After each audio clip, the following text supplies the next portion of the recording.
우리에게 주시는 하나님의 말씀은 창세기 14장 17절부터 20절까지의 말씀입니다. 우리 한 절씩 교독하도록 하겠습니다. 아브람이 그돌라오멜과 그와 함께한 왕들을 쳐부수고 돌아올 때 소돔 왕이 사회의 골짜기 곧 왕의 골짜기로 나와 그를 영접하였고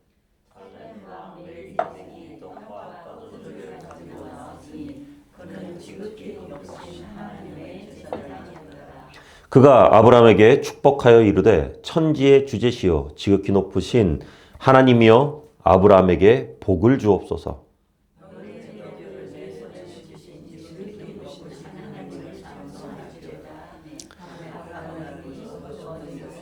10분의 1을 멜기세덱에게 주었더라. 아멘. 모든 사람들은 다 성공을 꿈꾸면서 살아갑니다. 성공하기를 원합니다. 그리고 왜 성공하고 싶으세요? 라고 이렇게 물어보면은 거의 10중 8구는 뭐라고 대답하냐면은 성공하면은 행복할 것 같다. 성공하면은 기분이 아주 좋을 것 같다. 진짜 참 행복을 누리며 살아갈 것 같다. 라고 이렇게 이야기합니다. 한 직장인의 얘기인데요. 어느 날 새벽같이 출근해서 밤늦게 퇴근하는 그 아빠와 이 딸이 뭔가 대화를 나누고 싶었나 봐요. 그래서 막내딸이 뛰어와서 아빠에게 얘기합니다.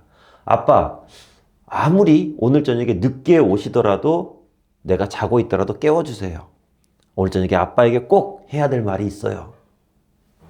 그런데 그 순간 아빠가 한 가지가 탁 머리를 스쳤다 그래요. 지난 몇 달 동안 너무 바빠서 내가 막내하고 단 한마디도 대화를 나누지 않았구나. 라는 사실을 그 시간 알게 됐답니다. 그리고 깊이 고민한 끝에 직장에서 사표를 내던지고 이제 책을 쓰기 시작했는데요. 이 사람이 누구냐면은 조금 옛날 분인데 클린턴 전 미국 대통령 이 처음 대통령 당선됐을 때 정권 인수팀에서 경제 분야를 책임졌고요. 미국의 노동부 장관을 지냈던 로버트 라이시라는 분의 얘기입니다. 한국에도 책이 소개됐는데 부유한 노예라는 책이 소개됐어요. 이게 원어는요, 성공한 미래입니다.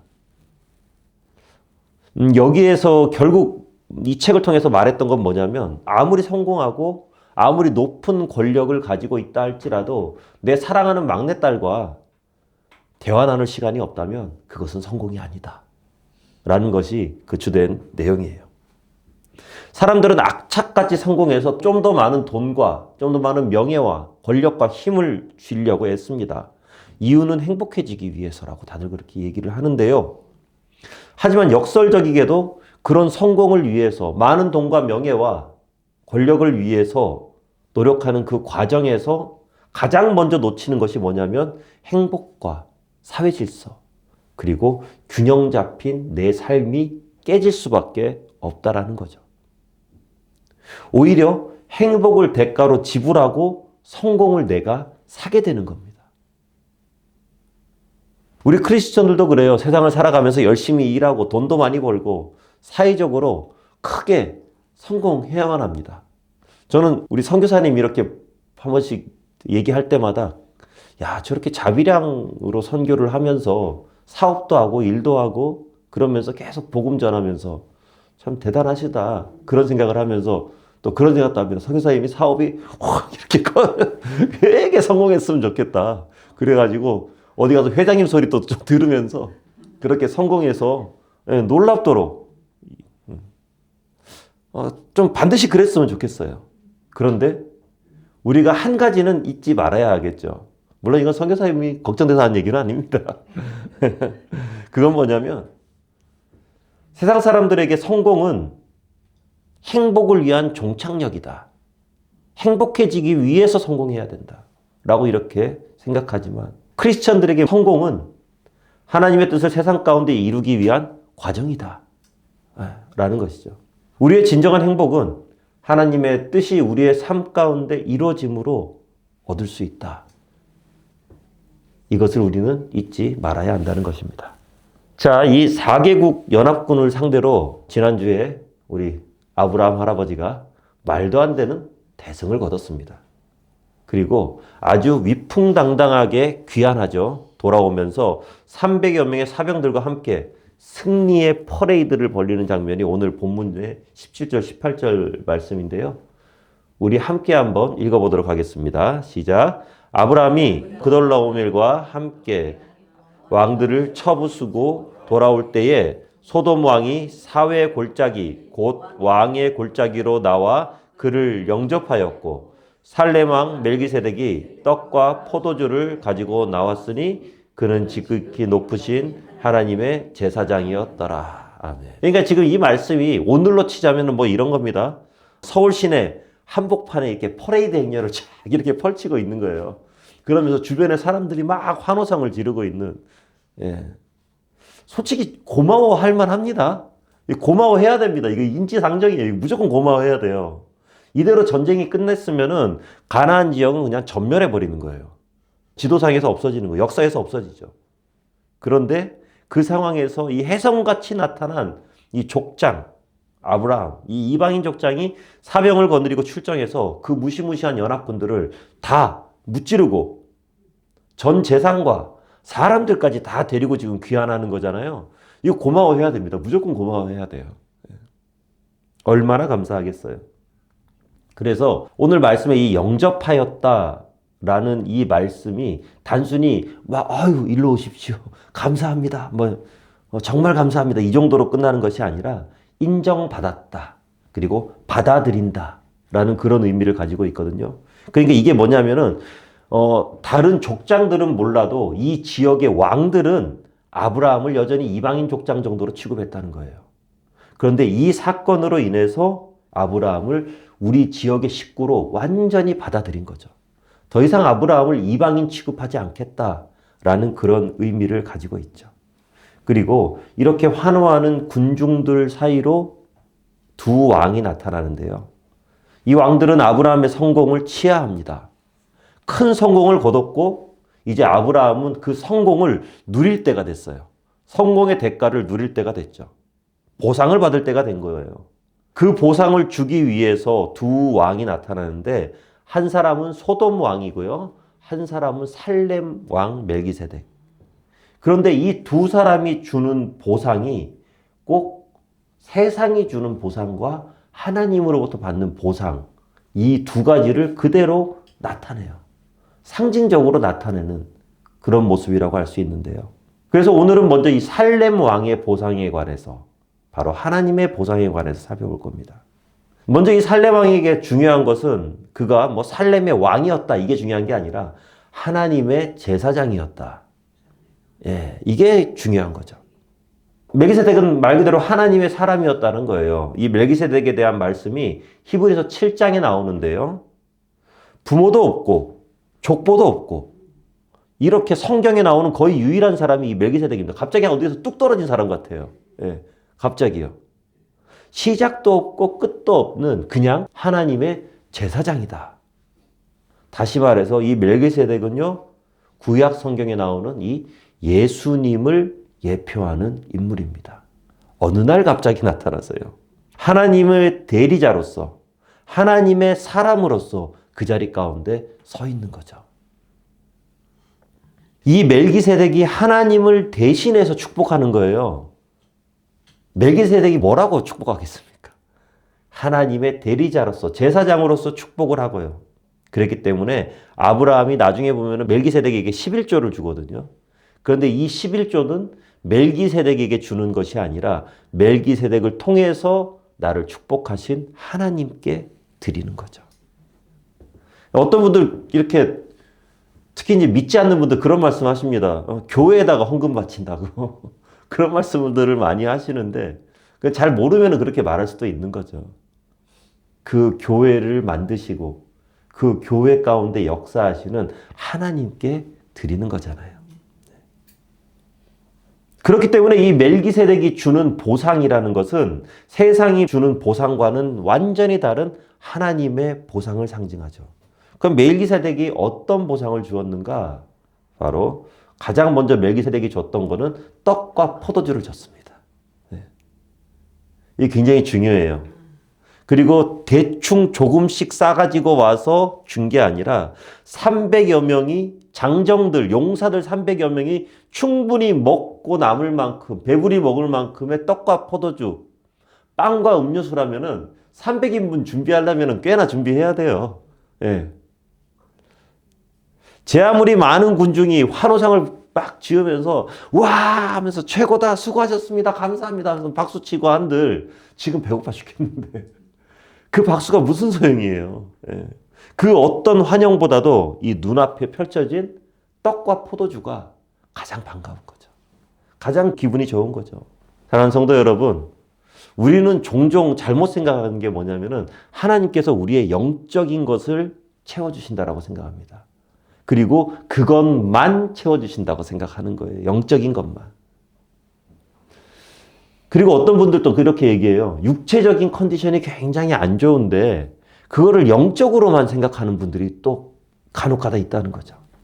내가 왜 이렇게 예민하지? 그러면서 그래, 내가 영적으로 다운돼서 그런 거야. 내 영성이 지금 메말라가서 내가 이렇게 예민하고 내가 이렇게 막 못된 말도 하고 막 그렇게 하는 거야. 기도해야지. 물론 그것도 틀린 말은 아닙니다. 그런데 밤잠 못 자고 야근하고 집에 돌아온 사람은 내가 왜 이렇게 예민하지? 하나님께 기도해야겠다. 그게 아니고 그 사람이 제일 먼저 해야 될 거는요. 샤워하고 빨리 자야 돼요. 네, 일단 자야 돼요. 오전 10시부터 오후 2시까지 4시간 동안 마라톤 회의 쫙 하잖아요. 그러면은 그 가운데 100% 싸움 납니다. 나중에 보면 막 신경 곤두서서 막 그래요. 그래서 유능한 리더들은 어떻게 하냐? 10시부터 11시 반까지만 시간 딱 정합니다. 우리 11시 반까지만 회의합시다. 그렇게 하고 11시 반부터 1시까지 점심 식사를 꽤나 괜찮은 것으로 데리고 갑니다. 그래서 잘 먹여요. 그리고 와서 1시부터 2시까지 우리 1시간만 딱 또 회의합시다. 그렇게 하면은 회의 시작과 동시에 거의 결론 나요. 나머지는 그냥 차 마시면서 차담회하는 그 정도로 끝나더라고요. 사람들이 왠지 신경이 날카롭다. 일단 먹이면 됩니다. 일단 먹여야 돼요. 네. 잘 먹이면 돼요. 좋은 것으로. 네. 배고프면 짜증나게 마련이에요. 사람이 배고프면은요, 뭐 안 돼요.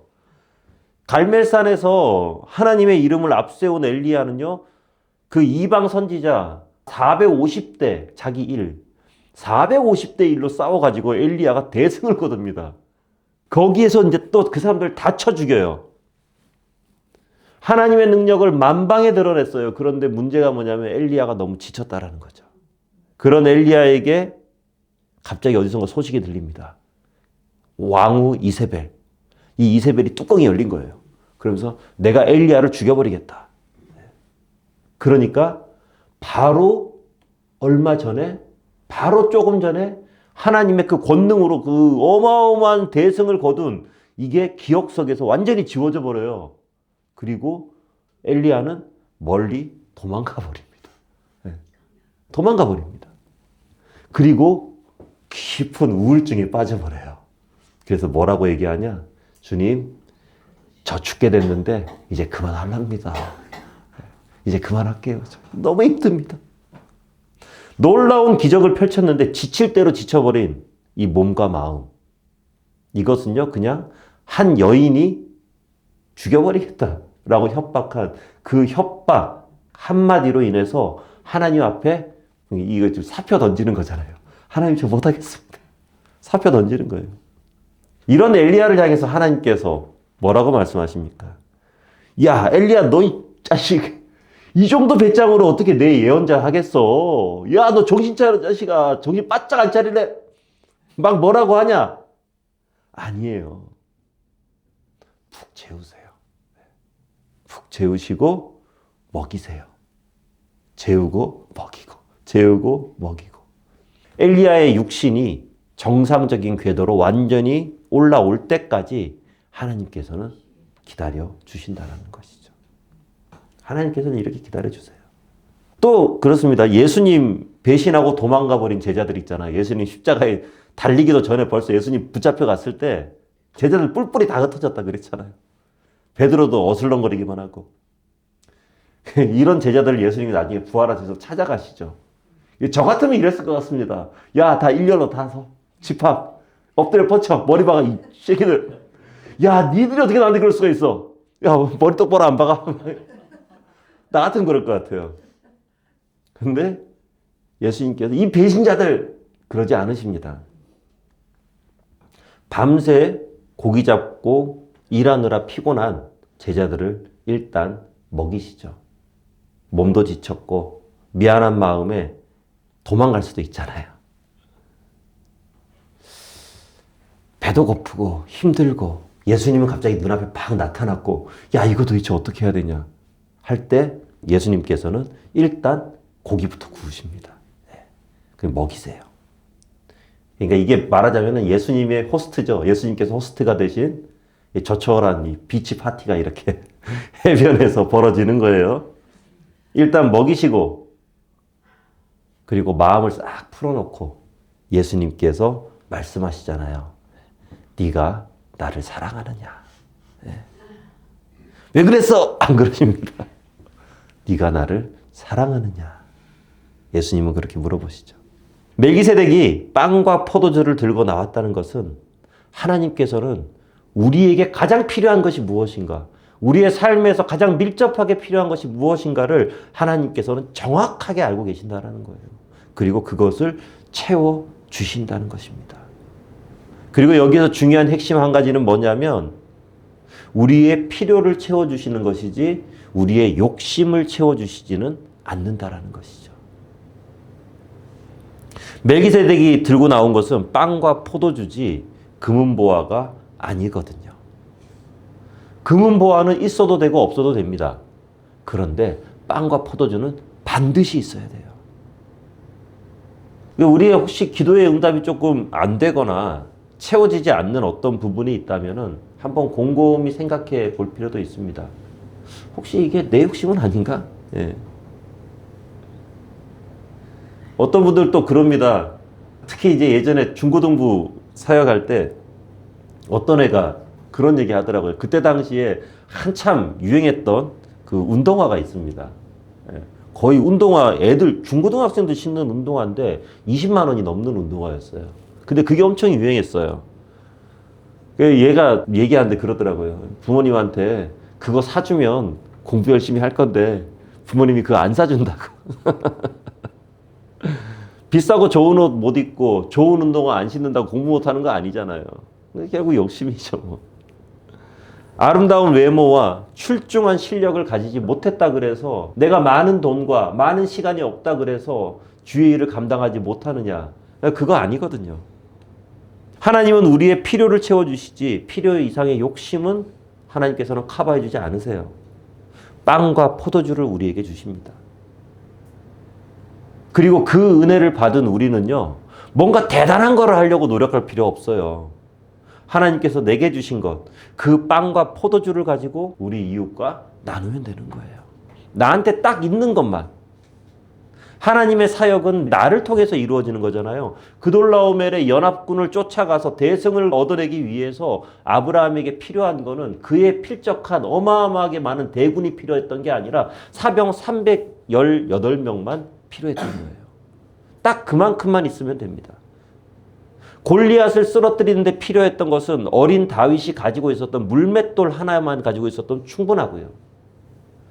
5,000명을 먹이는데 필요했던 거는 보리떡 5개와 물고기 2마리만 있으면 됐습니다. 그럼 나머지는 하나님께서 채우시는 거죠. 알아서 하시는 거예요. 나에게 무엇이 있는지 잘 생각해 보면 됩니다. 그리고 그것을 어떻게 주를 위해서 쓸지만 생각하면 됩니다. 그리고 야, 나한테는 진짜 뭐 별것 없는 것 같다. 그러면은 그 순간부터 기도해 보시기 바랍니다. 주의 일을 위해서. 그러면 하나님께서 채워주시는 놀라운 은혜와 채우심을 아마 경험할 수 있을 거예요. 자, 이렇게 그들의 육체의 필요를 다 채워준 후에 아브라함을 축복하기 시작하죠. 우리 19절, 20절 말씀 함께 읽어보겠습니다. 시작. 그가 아브라함에게 축복하여 이르되 천지의 주제이시오 지극히 높으신 하나님이여 아브라함에게 복을 주옵소서. 너희 대적을 내 손에 붙이신 지극히 높으신 하나님을 찬송할지로다 하매 아브라함이 그 얻은 것에서 10분의 1을 멜기세덱에게 주었더라. 아멘. 일반적으로 뭔가를 잘하면은 칭찬받죠. 네, 칭찬받습니다. 얼마 전에 동계올림픽 이렇게 끝났는데, 그리고 지금 패럴림픽이 지금 벌어지고 있죠. 거기에서 메달 딴 선수들 얼마나 많은 박수와 갈채를 받습니까? 칭찬받아야 돼요. 그런데 멜기세덱은 아브라함에게 칭찬이라는 보상을 주면서 아브라함을 축복하면서 하나님을 찬양하고 있습니다. 네. 아브라함을 축복하면서 아브라함을 칭찬하면서 아브라함에게 보상이 돌아가는데 그 보상이 뭐냐? 하나님을 칭찬하는 것. 아브라함을 통해서 하나님을 칭찬하는 것. 이게 가장 큰 보상이었던 거예요. 이게 바로 하나님께서 주시는 축복과 세상이 주는 축복의 결정적인 차이점이라고 할 수 있죠. 멜기세덱은 지금 아브라함 당신이 거둔 승리는 당신의 힘에 의해서만 이루어진 것이 아니라 하나님께서 이루어지신 것이다 라는 것에 대해서 확인시켜주고 있는 거죠. 그리고 아브라함에게 꼭 필요한 것은 이것을 정확하게 인지하고 있는 거예요. 이해하고 있어야만 한다는 것입니다. 많은 사람들이 성공을 거두기 전까지는 하나님께 매달리면서 간절히 기도합니다. 하나님의 은혜를 간구합니다. 하나님 한 번만, 이번 한 번, 이것만 하나님, 이 컨테이너만 잘 열리면, 하나님 이것만 잘 통과되면. 그런데 그것을 주님께서 이렇게 또 딱 이루어 주시고 나잖아요. 그럼 사람이 화장실 갈 때 마음하고 나올 때 마음이 다르다고 하듯이 앞면 싹 돌려버립니다. 그러면서 뭐라고 하냐. 아, 그래. 난 역시 될 놈이야. 역시 그동안 고생한 보람이 있어. 예.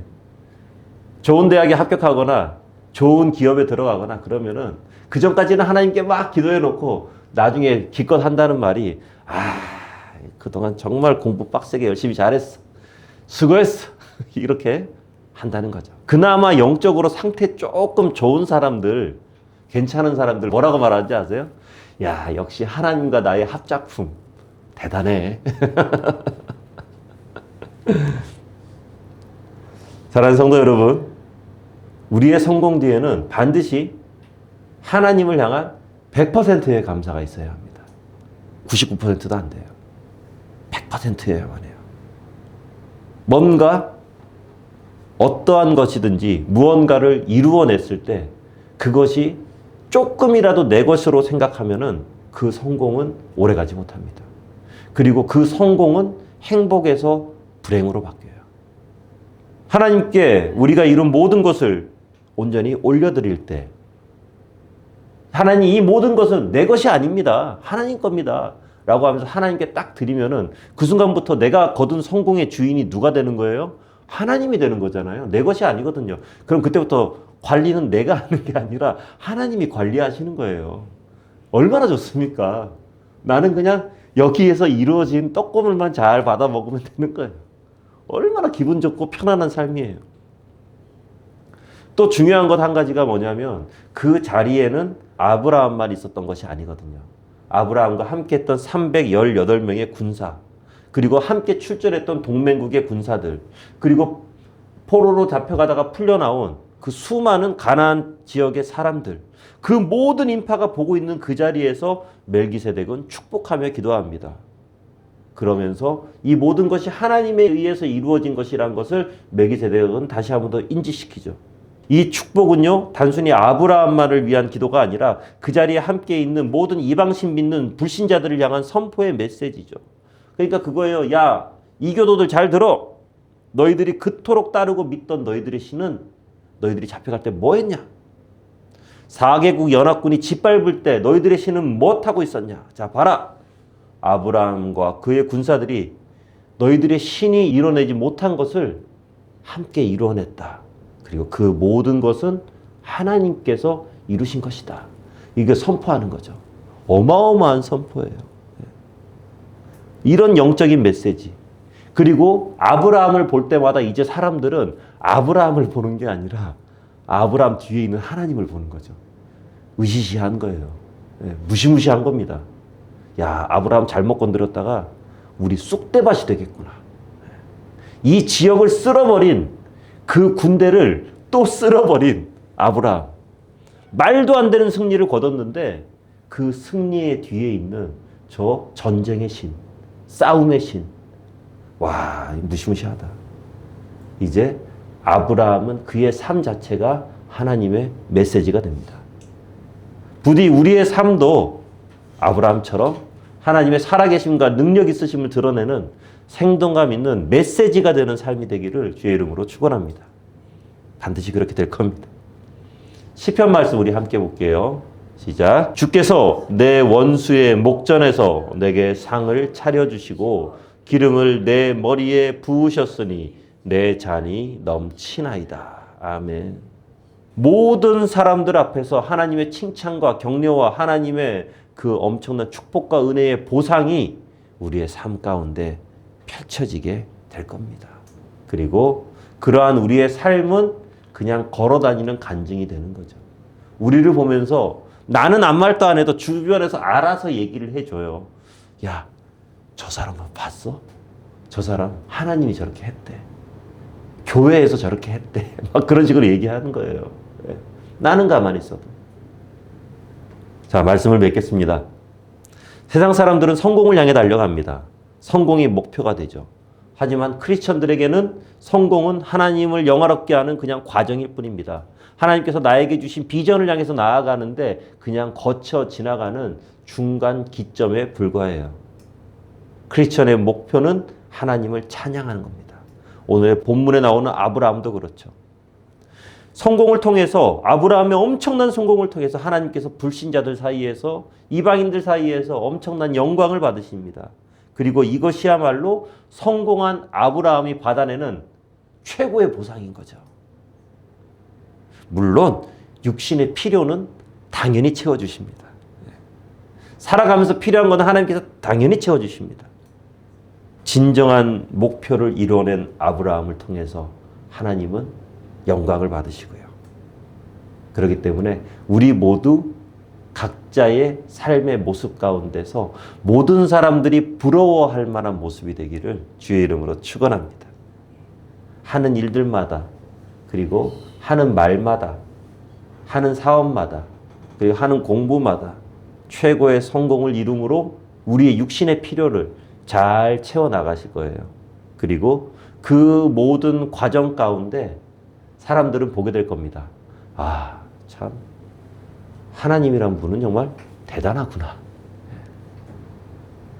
그렇게 하나님께 영광 올려드리는 우리의 삶 자체가, 우리가 다니는 것 자체가 간증이 되는 그런 놀라운 은혜가 우리 삶 가운데 온전히 이루어지기를 주의 이름으로 축원합니다. 기도하겠습니다. 아버지 하나님, 이 세상과 하나님의 사이에서 갈팡질팡하며 너무나도 많은 사람들이 살아갑니다. 그리고 하나님의 은혜를 생각하지도 못하고 오직 이 세상에만 속해서 살아가는 너무 많은 영혼들이 있습니다. 하나님, 그들에게 온전히 하나님만 신뢰하며 살아가는 자들의 그 놀라운 삶의 모습을 우리가 보여주도록 하여 주시옵소서. 그렇게 나타내는 우리의 삶이 되어지도록 하여 주시옵소서.